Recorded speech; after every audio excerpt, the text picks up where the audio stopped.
Well, for sure. But the good news in these intense times where we're all getting snippets of headlines, the American semiconductor businesses, AMD, NVIDIA, and others, are best in world and perhaps have a 5-year lead versus everyone in the world, including China.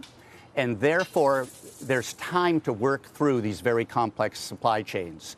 And it won't be overnight, but the good news is we have a very significant lead here in the U.S. Jim, I want to get you to weigh in on Facebook here. Obviously, you're an early investor. You were on the board for many years. You are still an investor, though no longer on the board. And here at Code, there have been a number of criticisms of the company, concerns about disinformation. Satya Nadella made a comment about that last night. You had a whole other panel that talked about the risks of Facebook. And obviously, there's been a lot of media criticism of the impact of Facebook and Instagram on teens. What would your advice be to Mark Zuckerberg right now?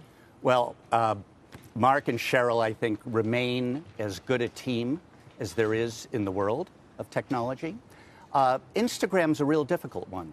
My advice to Mark and Sheryl is to pause and really understand when we're talking about adolescents, preteens in some cases, we always have to keep in mind we could do a better job around Instagram for those segments, make it safer, make it more secure.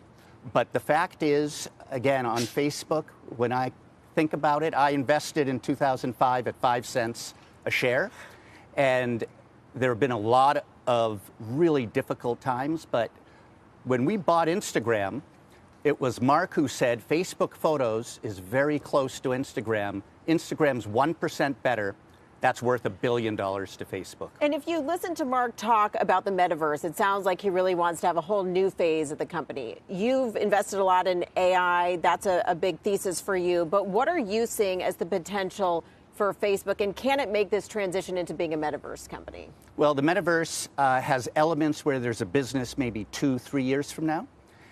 But what's really interesting to me about Facebook and Alphabet, they also are two of the leaders in the world when it comes to artificial intelligence applications.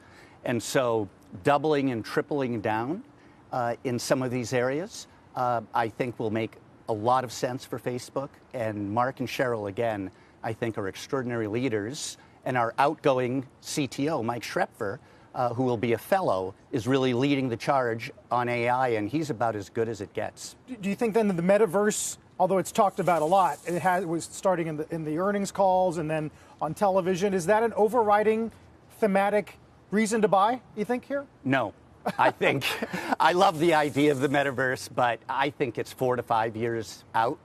There will be AR and VR applications. But when I think of Facebook and some of these other companies, I'm looking at what the next year to two look like in terms of the core revenue models. And then I'm looking at areas like artificial intelligence that, in my view, will kick in far greater, more profoundly than the metaverse over the next 3 to 4 years.